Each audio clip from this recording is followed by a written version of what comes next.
তায়েফে গেছে, এই বাংলাদেশের হাজি। তায়েফে যাওয়ার পরে আমাদের এক ভাই চাকরি করে জেদ্দায় ইসলামিক সেন্টারে, তাহের নাম, সোনারগাঁয়ে বাড়ি। উনি নিয়ে যাওয়ার পরে চলেন তায়েফ দেখা। তায়েফটা পুরোটাই পাহাড়ের পুরে অবস্থিত। তো বলছে চলেন আপনাকে বুড়ির বোরোর গাছটা দেখায় আসে। বুড়ির বোরোর গাছ, ওই যে গল্প শুনেছেন আপনারা, এক বুড়ি ছিল, সে বুড়ি রাসূল সাল্লাল্লাহু আলাইহি সাল্লামের রাস্তায় বোরোর কাঁটা দিত, গল্প শুনেছেন না? ওই ছেলে বলল যে চলেন আমরা ওকে আপনাকে দেখাই। আমরা বললাম যে বুড়ির বোরোর গাছ তায়েফে কেন হবে? একেতে ঘটনা মিথ্যা, এরপরে হলো কোথায় হবে? মক্কায় হবে, তায়েফে কেন আসলো? আজীব ব্যাপার। 125 কিলোমিটার দূরে এখানে কিভাবে বুড়ি আসলো? তো ওখানে আমরা গিয়ে দেখলাম মরা একটা গাছ, গাছটাকে দাঁড়া, এটাকেই বোরোর গাছ বলছে। এক মহিলা ওই বোরোর গাছের ইয়া থেকে, ওটা কি বলেন রে, চামড়া থেকে, চামড়া তো নাই মনে করে, কাঠ থেকে খুঁটরা খুঁটরা তুলছে। বলছে এ কি করবেন? তো এটা বরকত, এটা নিয়ে যাব আমি দেশে। আমি বলছে নাউজুবিল্লাহ, যে ঘটনায় তো মিথ্যা, 1000 বছর পূর্বের বোরোর গাছ এখন থাকে। তখন বলছি যে আপনারা বিশ্বাস করেন না, কিন্তু আমি বিশ্বাস করি। একজন ব্যক্তির কথা বললেন, চ্যানেল আলোচক নুরুল ইসলাম ফারুকী দাজ্জাল। কাউকে যদি কিছু না বলে, আমি নিজে সাক্ষী, ওই মহিলাকে মুশরিক বানিয়েছে। বাংলার মানুষকে বলে যেতে চায়, ফাঁসির কাস্টে ঝুলতে রাজি রয়েছে। বাংলাদেশ সরকারের দাজ্জালকে কেন ধরে না? আর এক দাজ্জাল বসে আছে, যে দাজ্জাল দাবি করেছে রাসূলের মেয়ে ফাতেমার সঙ্গে নাকি ওই দাজ্জালের বিয়ে হয়েছে। নাউজুবিল্লাহ। ওর মতো বদমাশ, ওর মতো ইবলিস বাংলার বুকে থাকতে পারে?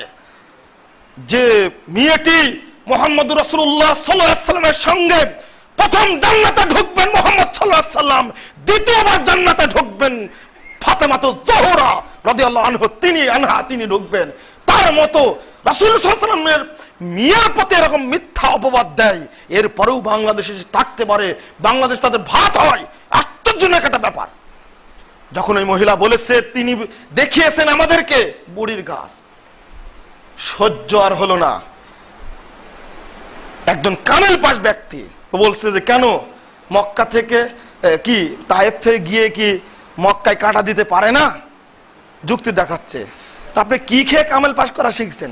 125 কিলোমিটার দূরে প্রতিদিন এই মহিলা এখান থেকে বোরোর কাঁটা নিয়ে গিয়ে মক্কায় রাস্তায় দিয়েছে।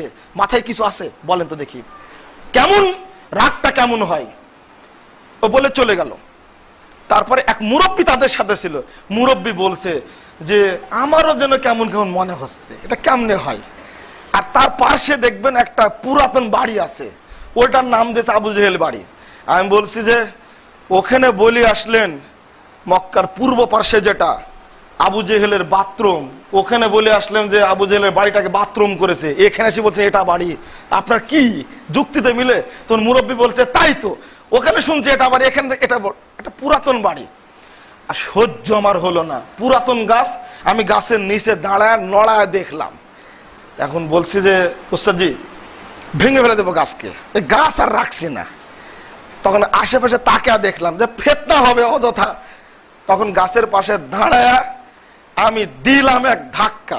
উস্তাদের নিচে গেছিলেন, উস্তাদ এবার জোশে উপরে উঠে আসছে, দেও ধাক্কা দিয়ে গাছটাকে দিলাম ফেলে একবারে। আলহামদুলিল্লাহ, গাছ দিলাম ফেলে। তো উস্তাদ অসব বক্তব্য দিয়েছেন বিভিন্ন জায়গাতে এর উপরে। তোর হুজুরকে বলিস তোর গাছকে একবারে পাগারা ফেলে দিয়ে আসছে, যে এই গাছের বরকত দেখেন। আমার তখন খেয়াল হয়নি, যদি আল্লাহ কোনদিন বাঁচা রাখে, যদি দ্বিতীয়বার যাওয়ার সুযোগ দেয়, বুড়ির বাড়িকে লাথি মেরে ভেঙে দিয়ে আসবে।